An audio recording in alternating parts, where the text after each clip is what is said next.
MR2, Mr. 2 if you're nasty. It's a badass spaceship from Japan that went head to head with some of the best exotics in the world. What it lacked in size, it made up for in pure driving joy and helped Toyota establish a decades-long reputation for performance. It's one of the famous Toyota triplets. It's the Supra's little brother, and at one point, it was faster. That's right. Here's everything you need to know to get up to speed on the Toyota MR2. This episode of Up to Speed is brought to you by Movement Watches. I wear mine every day and I've already been married 9 times. The Toyota MR2 began as a design experiment in 1979. Lead designer Akio Yoshida was trying to build a car that got great gas mileage and was fun to drive. I love it. I love this car. He was playing around with his sketch pad one day and thought, whoa, what if I put the engine behind the driver? The car could be really aerodynamic and the weight balance would be great for driving around in the twisties. Holy crap. Guys, I think I just made a sports car. Yoshida's bosses were like, dude, you're a little crazy, but we like it. Let's make this thing. The MR2 prototype rode a fine line between cutting edge and cutting costs. The car was equipped with disc brakes at every wheel, which was advanced for the early 80s, but also used simple McPherson strut suspension, which wasn't so advanced. What critics might see as a way to cut costs, Toyota saw as an innovative, minimalist design. The simple nature of McPherson struts made for less sophisticated handling, but they take up a lot less room, which is important when you're putting an engine where it's not supposed to be. When you're designing a small mid-engine car, you have to save space wherever you can. I cannot stress this enough. I learned it the hard way. Don't make the same mistakes as I have. The car was also powered by the world's first production twin-cam 16-valve engine, the 4AGE. Ever heard of it? It's a freaking legend. The little 4-banger hit redline at 7,400 RPM. It frickin' screamed and it ripped. The MR2 was Japan's first mid-engine car, and it also had pop-up friggin' headlights. Toyota was serious about making the MR2 really, really good. They even tested the prototype out at Willow Springs and had racing legend Dan Gurney help develop the suspension. You know how every race car driver sprays champagne on the podium after they win? Yeah.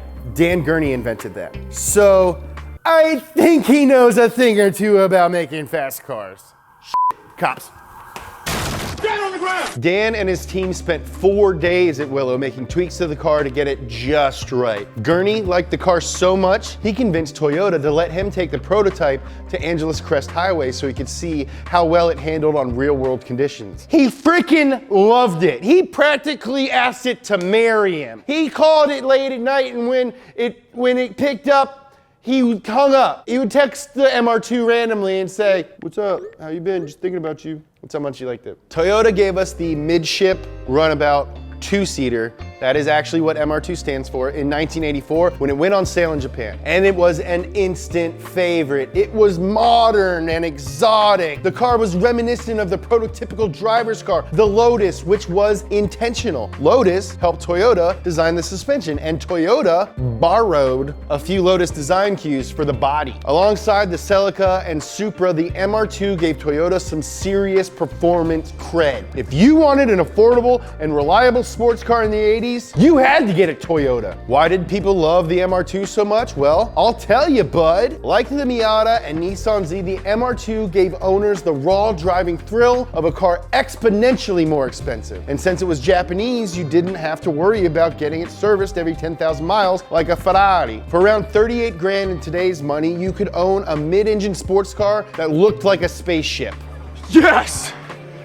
That's awesome! In 1986, the MR2 was offered with a supercharger that produced 145 horsepower, which pushed the car from 0 to 60 in 6.5 seconds. That was faster than the Supra and almost as quick as the Ferrari 328. The supercharger also had an innovative feature that allowed it to be disengaged when it wasn't needed to save gas. It could also be bought with T-tops, which pretty much makes the MR2 the most 80s car ever. You got the T-top, you got them pop-up headlights, and you got a supercharger. This thing is everything we love from the 80s in one car. It's amazing. So now Toyota's got a real sports car that's beating everything on the road. So what do? Naturally, they take it off-road. In the mid-80s, Toyota built an MR2 rally car called the 222D. It may have looked like an MR2, but shared virtually nothing with the production version, except for some body panels and that McPherson strut suspension. It was all-wheel drive and reportedly made over 600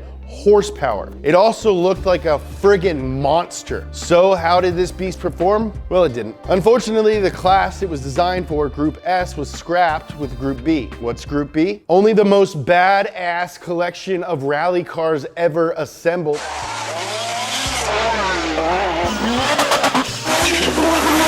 The second gen Mr. 2 debuted in 1990 with a fresh face and a sleek new bod. Critics soon started calling the W20 the poor man's Ferrari because it kind of looked like one. The new MR2 embraced the exotic mindset with a more luxurious interior and larger overall design. It's still very small.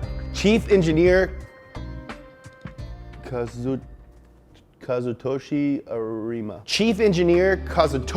Arima exclaimed that the MR2 should be the perfect expression of freedom. Freedom! Arima wanted the car to be a space where the Japanese driver could be themselves, and he felt the rigors of the life in Japan made it hard to do so. The W20 weighed 400 pounds more than the previous car, but that didn't matter because Toyota got rid of the supercharger and threw on a turbocharger. It's a turbo, Elaine. A turbo! Making 200 horses. It was only available with a manual transmission, which is friggin' awesome. These days, the turbo models go for about 2 to 3 times as much as the naturally aspirated ones, which sucks because I'm paying like $6,500 a month in child support. He's 22 years old, Jessica. The updated MR2 was again a legitimate threat to the fancier sports cars. The stock turbo MR2 beat the NSX, Supra, and Ferrari 348 in the quarter mile. On the Japanese car show, Best Motoring, the MR2 went head-to-head against cars like the M3, R32, RX-7, and the Supra, all of them brand new at the time. And the MR2 held them all off for a lap, like it was playing Gran Turismo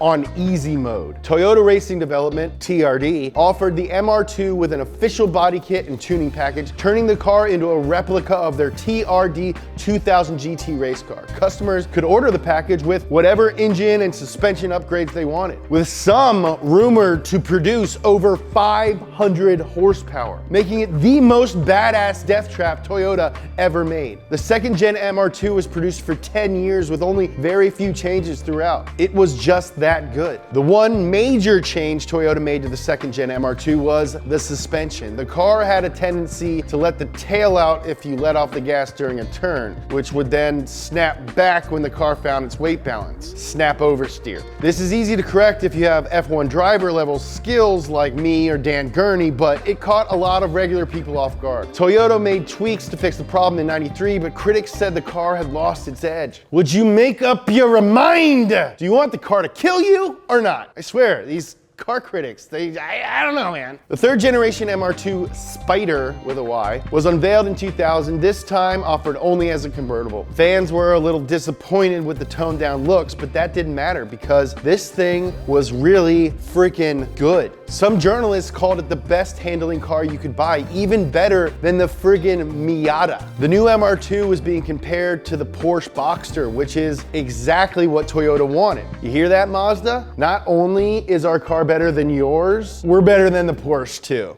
Suck it. The Spyder's design was entirely focused on the driving experience. Sure, it only made 138 horsepower, but the car was so light that it didn't even matter. Like the Miata and the Boxster, the Spyder rewarded drivers who kept their momentum going. However, if you still find the power to be a little lacking, swapping for other Toyota 4-cylinders or even some 6s is pretty easy. The Spyder's gained popularity as a great choice for first project cars. They're pretty cheap, and since it's a Toyota, you don't have to worry about it breaking down all the time. MR2 MR2 sales started to decline around the world, and the Spyder ended production in 2007. Toyota shifted their focus away from sports cars and towards building more practical cars like the Prius, until 2013 when they introduced the GT86, but that is a story for another day. The MR2 was Toyota's take on the exotic, both in terms of looks and driving feel, and they did a pretty damn good job. While it may have started out as an exploration in good gas mileage, the MR2 transformed into a perfect mix of driving emotion, stellar design, and legendary Toyota reliability. It's a really cool car. This episode of Up to Speed was brought to you by Movement Watches. Movement was founded on the belief that style shouldn't break the bank. Their goal is to change the way consumers think about fashion by offering high quality, minimalist products at revolutionary prices. With over 1 million watches sold to customers in over 160 countries, Movement has solidified itself as the world's fastest growing watch company. It's like the Volkswagen GTI of watches. Simple, cool looking, and functional. To go to mvmt.com/donutmedia or just click the link in the description below. Use promo code DONUTMEDIA, and you will receive $15 off of any of their sweet watches or sunglasses. Did I mention free shipping and free returns? They got boy stuff. They got girls stuff. They got stuff for dads. The watches start at 95 bucks. The Sunnies start at 70 bucks. You can get them polarized, just like one of them giant white bears from the North Pole. That's everything you need to know to get up to speed on the Toyota MR2. We were literally bribed with cookies to make this one. Donut fan Jack Hirsch thinks he can bribe us with cookies. Well, he can. We'll get the MR2 up to speed out ASAP. Jackie, beautiful family. Love you. We got top 10s every Friday. Matt Field's FD Corvette build every Tuesday. We got a lot of stuff going on. Keep paying attention to Donut. As always, like, comment, subscribe, and share. I love you.